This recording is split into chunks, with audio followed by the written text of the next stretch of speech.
नमस्कार. माझी मराठीमध्ये तुम्हा सर्वांचं स्वागत आहे. बघा आज आपण स्वर व्यंजनांचा अभ्यास करणार आहोत.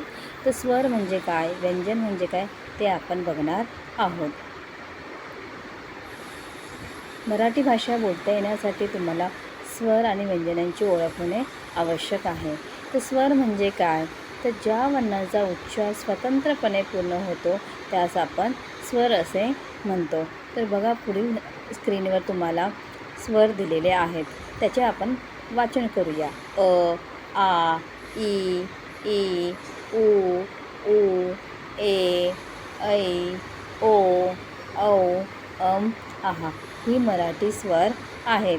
ही जी मराठी स्वर आहेत त्या मराठी स्वरांची मराठी वाचन कौशल्यात म्हणजेच भाषण कौशल्यामध्ये फार महत्त्वाचे स्थान आहे. म्हणजे तुम्हाला मराठी भाषा बोलता येण्यासाठी, लिहिता येण्यासाठी तुम्हाला मराठी स्वर येणे आवश्यक आहे.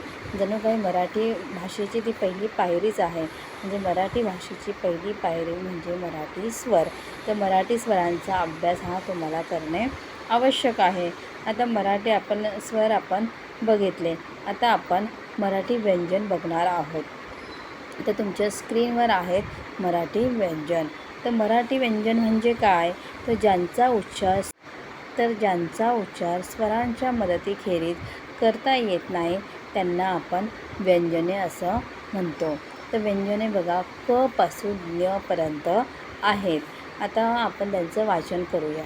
क, ख, ग, घ, च, छ, ज, झ, न, ट, ठ, ड, ढ, न, त, थ, द, ध, न, प, फ, ब, भ, म, य, र, ल, व, श, श, स, ह, ळ, क्ष, ज्ञ.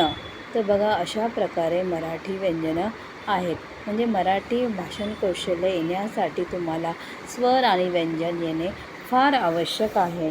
बघा पालकांना त्यांच्या मुलांना मराठी विषय शिकवताना अनेक अडचणी येतात आणि त्यावेळेस त्यांनी जर हा व्हिडिओ बघितला तर नक्कीच त्यांच्या अडचणी ह्या दूर होतील.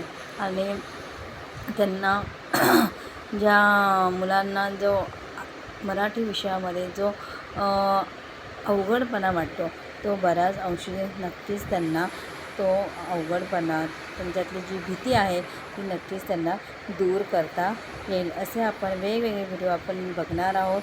तर पुढील व्हिडिओ आपण 12कडे आहे तो बघणार आहोत. तर लवकरच भेटूया पुढील व्हिडिओमध्ये. धन्यवाद.